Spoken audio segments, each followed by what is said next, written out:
मोदी सरकार इस समय अपनी विदेश नीति को लेकर घिरी हुई है। न मोदी से अमेरिका, कनाडा और पश्चिम के बाकी देश संभाले जा रहे हैं, न मिडिल ईस्ट के संकट में मोदी कुछ कर पा रहे हैं और अब एशिया में भी भारत को अकेले करने का काम मोदी सरकार कर रही है। हाल ही में वाणिज्य मंत्री पीयूष गोयल ने आसियान देशों को चीन की बी टीम कहा है।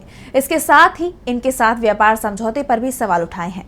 इन सब से मोदी की लुक ईस्ट नीति पर भी सवाल खड़े हो गए हैं। देखिए रिपोर्ट। भारत के वाणिज्य मंत्री पीयूष गोयल ने मोदी सरकार की लुक ईस्ट नीति की पोल खोल दी है। मोदी सत्ता में आए थे तो एशियाई देशों को करीब लाने का वादा किया। मोदी के शपथ ग्रहण में सार्क के नेताओं को बुलाया गया था। इस साल गणतंत्र दिवस परेड में इंडोनेशिया के राष्ट्रपति प्रबोवो सुबियांतो मुख्य अतिथि थे। लेकिन अब पीयूष गोयल ने कहा है कि 2010 में हस्ताक्षरित आसियान भारत मुक्त व्यापार समझौता यानी AIFTA मूर्खतापूर्ण था। गोयल ने कहा कि अगर मैं Indonesia, Malaysia, Thailand, Vietnam, Cambodia, Laos के साथ आसियान समझौता करता हूं तो यह हकीकत में मूर्खतापूर्ण है, क्योंकि मैं अपने प्रतिस्पर्धियों के लिए अपना बाजार खोल रहा हूं।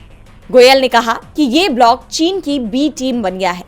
उन्होंने इस चिंता का जिक्र किया कि बीजिंग आसियान देशों के माध्यम से उत्पादों को भेजने के लिए AIFTA ढांचे का फायदा उठा रहा है।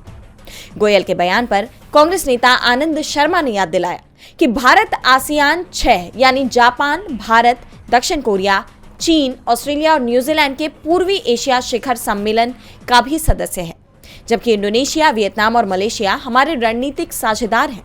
आनंद शर्मा ने कहा कि ऐसे में आसियान व्यापार समझौते को मूर्खतापूर्ण और इन दोनों को चीन की बी टीम बताना गैर जिम्मेदाराना और अपमानजनक है। आनंद शर्मा ने कहा कि पीयूष गोयल को यह भी नहीं भूलना चाहिए कि आसियान हमारा चौथा सबसे बड़ा व्यापारिक साझेदार है, जो भारत के कुल वैश्विक व्यापार का 11% है। DV लाइव की रिपोर्ट।